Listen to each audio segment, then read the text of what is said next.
তো hello guys, তো ভর দুপুরবেলা চলে এসেছি কুল মাখা খাবো বলে। তো আমি আর হিপহপ কাকা চলে এসেছি তো কুল পাড়তে। তো চলো তাড়াতাড়ি করে যাবো।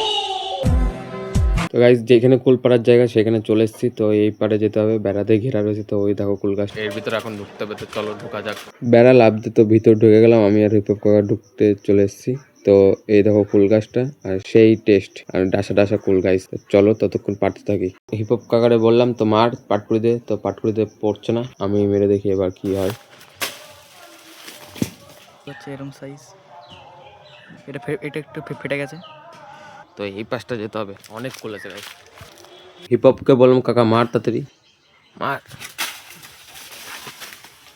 আমাদের কমপ্লিট দেখিয়ে দে, ঢাসা ঢাসা কুল পাড়া হয়ে গেছে। তো চলো তাড়াতাড়ি করে এখন বাড়ি যাওয়া যায়। তারপরে কুল মাখা নিয়ে চলে আসলাম। ওই যে আমাদের কুল, তো আমাদের মাখানো কমপ্লিট হয়ে গেছে। তো সবাই এখন এখানে খাচ্ছে।